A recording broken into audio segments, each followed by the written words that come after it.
All right, I'm gonna do this as best I can. These two tubs are totally different places. This is customer's tub that is essentially going to be on consignment, or is consignment. We were going to wrap up his project and do it, but we found him a different part of this whole project that we're doing. So some of the parts inside are not available. It's just the tub. And if you need some other stuff, I'd have to look in the yard elsewhere. The good thing about this one, it was sandblasted and epoxy primered, and I have a better video of it to show you more, close up. So the rust isn't really a concern on this tub. It's got a little bit in the channels, but, remember, this is a 7071,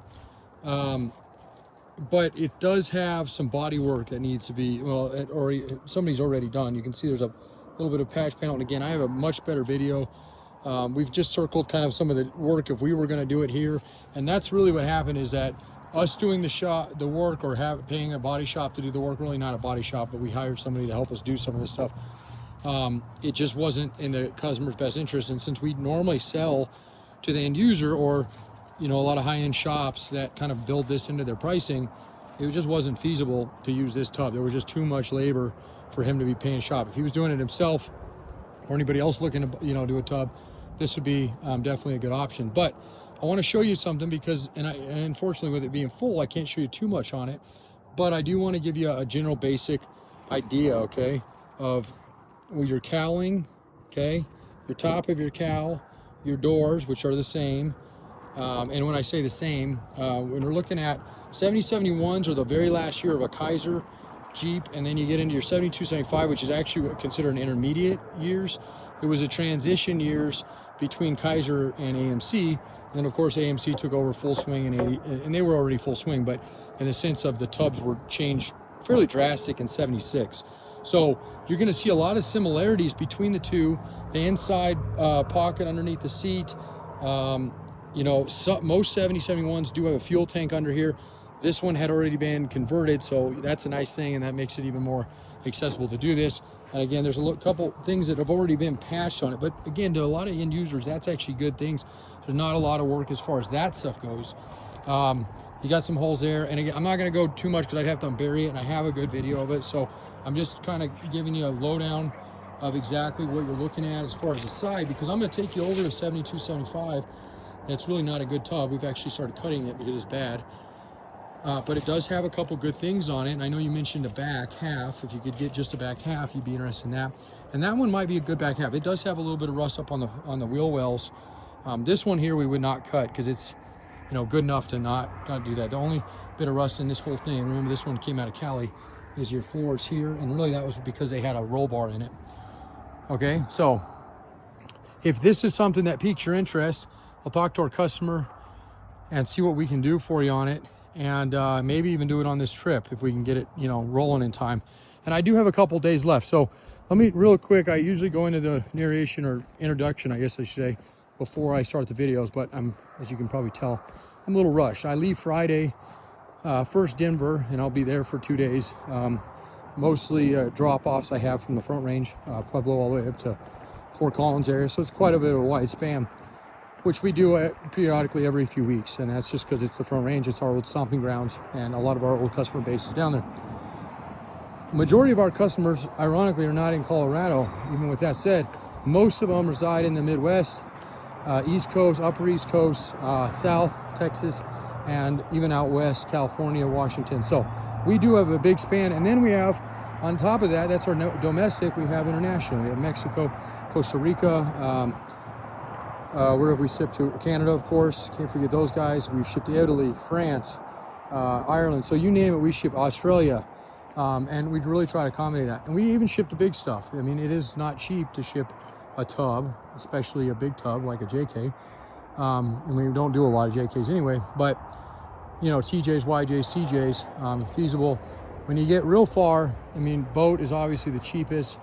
If you happen to be putting together a Connex, I'm not going to get into all this. It's really not my point of this video. I don't want to sidetrack myself too much. I already do that enough. So my point is that my name is Jeremy. This is what I was going with that. It's Jeeps Unlimited, and it's partsbreakers.com. And really, there's two names. We just don't use the Jeeps Unlimited name on national level anymore. Good old Jeep asked us not to do that. It wasn't actually good old Jeep. It was new Jeep, the Fiat Chrysler Stellantis POS. No, just kidding. I'm just not a big fan of that company, but I love AMC and, you know, Mopar and all that stuff, kind of born and bred into that. But yeah, not a huge fan that Jeep's not, you know, owned by an American company anymore. Hopefully that will change someday, but especially the way that company's kind of ran into the ground. Anyway, back to non-political conversations. This is a true 72, 75, and I believe it was a 74. I have the paperwork somewhere on this one, and we just cut out some things on it. So you're like, oh, I could have used that. Tough luck. I had this tub out here forever. I offered it a few people. It wasn't the best tub, but it was repairable in a sense. But the toe boards went out of it today. We'll sell the cowl, so if you need a nice clean cowl, and again, this is going to be a difference, right? So I wanted you to see this. When it comes up to this area here, the 70 to 71 are going to look the same. The way they defrost is virtually the same, blah, blah, blah. But when you get into the cowling, you'll notice that you don't have, on a 72, 75, you don't have a 70, 71, you don't have the vented cowl. This is a fresh air intake, and it's something that AMC brought to the Jeep. Before that, they didn't have this setup on them. So you can kind of pick your poison. If you were using this tub on a 70, 71, you just fill in the hole. If you're using a 70, 71 on a 72, 75, you got to cut out the hole. So not too hard, and that's if you even want to do that. I mean, it's important for the heater box functionality to do it. So, and what a lot of times happens is people say, you know, my cowl is good shape. What makes a cowl good shape? Main area is how bad the rust has got into here, which is none on this one, and how bad this area is, which is also a really nice shape. It's nice and flat. And the cowling itself is clean. So this is like a really good 8A top piece cowl area.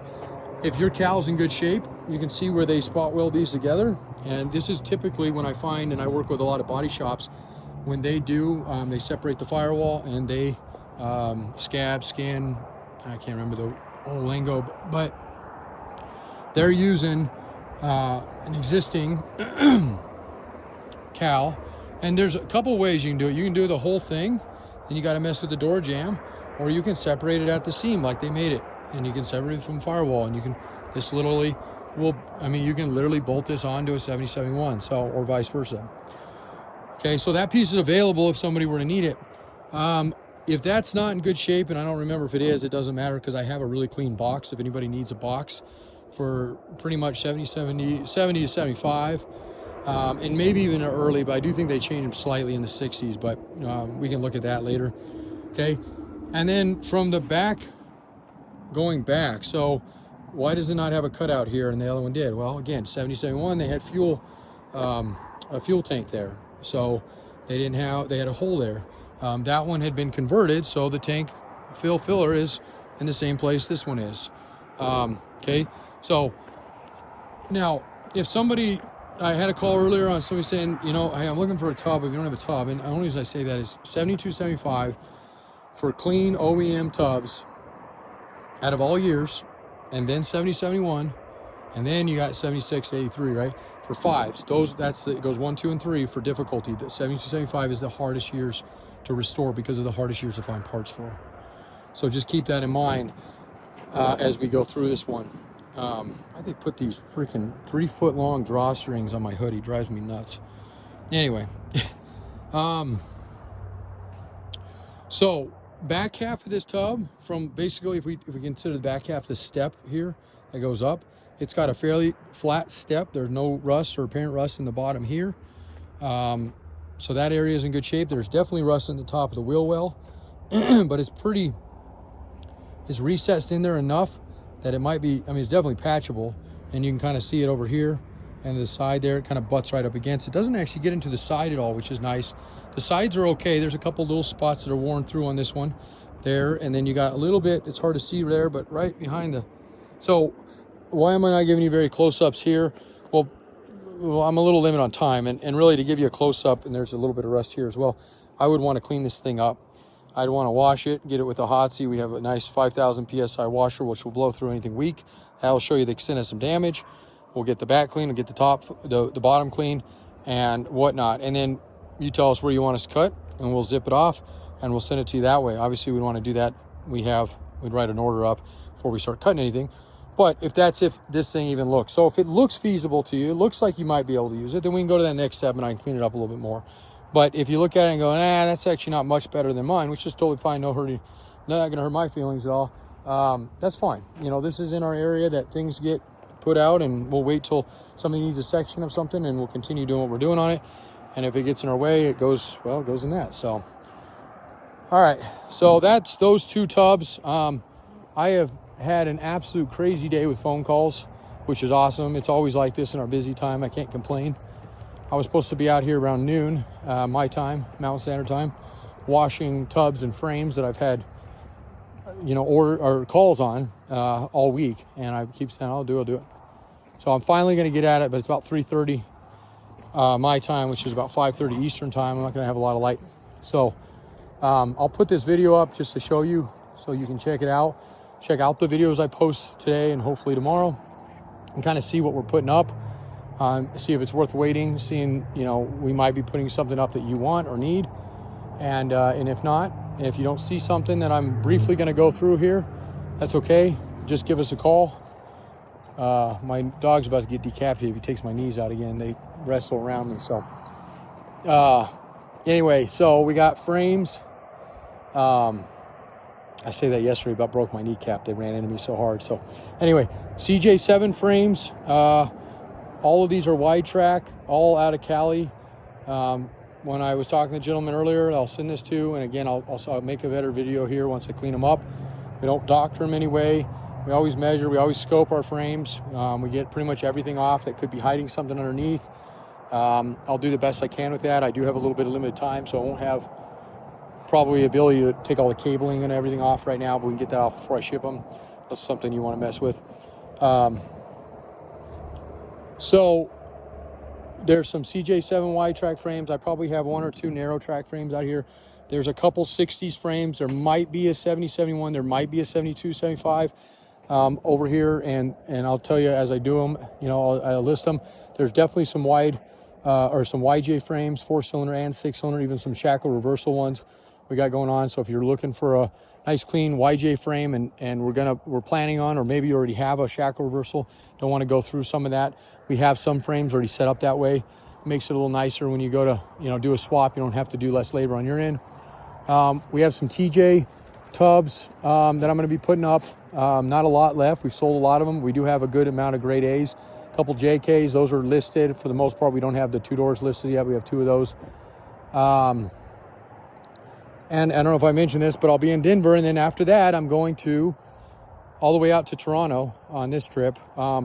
My Canadian customers, if you happen to view this, you're in Canada, been looking for a tub, you happen to be in that quadrant of the country, above Michigan, Buffalo, or you're willing to drive inwards, I have a couple propositions for you. One, I'll make you a smoking deal if you come over the border and meet me and deliver my other customers' tubs. They're okay with it. We just got to find somebody that's willing to do it. We'll even pay you for your time. If you don't want to buy anything, you just want to do the delivery for us, that's fine. It saves me a bunch of a headache just to get myself across, although it's not too hard. I've done it before, it just with limited time. So reach out for that. And if you just happen to be a guy who goes, hey, I'm in Toronto too, I'll take something. Hey, that's fine. I just have to the only thing with that is, since I'm going to be commercially bringing something across, I do have to have the forms and everything in, and we can work that out to make sure you get a good deal on, not pay a buttload of taxes and whatnot. But you're going to have to let me know, like, by tomorrow, maybe Thursday at the very latest, because I got to get those forms in, and then I have a week to get you your stuff out there, which will happen the last week of February is when we're looking. Okay, so, and that can go from CJs to JKs, axles, engines, you name it. We got everything out here. 7 acres, rust-free parts. So, and then what else? We got a lot of roll bars right now. Roll bars and hoods. It's about the only time you're ever going to be able to get a roll bar or hood out of state by me is when I take them out, or we got a hot shot that's willing to take them. They're big, bulky, and very expensive to ship freight. So if you need a roll bar, most of them are just sport cages for YJs, factory cages for TJs, all years. And then I have one LJ, and then I have a couple old 60s Jeeps, and they're all clean, nice clean, no rust on the feet or anything. Okay, I got a Wagoneer frame back here. Actually, I think I have 2 Wagoneer frames, both early and late. I even got a Dodge 2-wheel drive Cummins frame, I think, still sitting back here. Okay. Unfortunately, the ones that I'm the lowest on is the ones everybody wants, which are TJ frames. And all I have left right now are 4-cylinder. I'd have some really nice, clean 4-cylinder frames that need to be cleaned up that are back here. I haven't got to those yet, so I'll get on those. I don't really have any low grade, anything else at the moment. I mean, maybe, actually I take it back. I do have a low, like a mid grade, mid to low, I'd say, TJ 6-cylinder frame. Now, our mid grade to low grade, and I always tell people this, to me, it's not great. But the reason I keep doing those, because out here we don't have salt on our road. So our frames, our tubs last a lot longer. And frankly, a grade C is oftentimes a grade A to somebody in the East Coast, Midwest. So always reach out on those. It's a good way to save some money, especially if, you know, you got a completely blasted frame. You're not looking to spend a ton of money, willing to spend a little bit. You know, I have something that might work for you right now. I usually don't have much of that stuff. So right now we do. And that one came about the same way I was telling you we do these.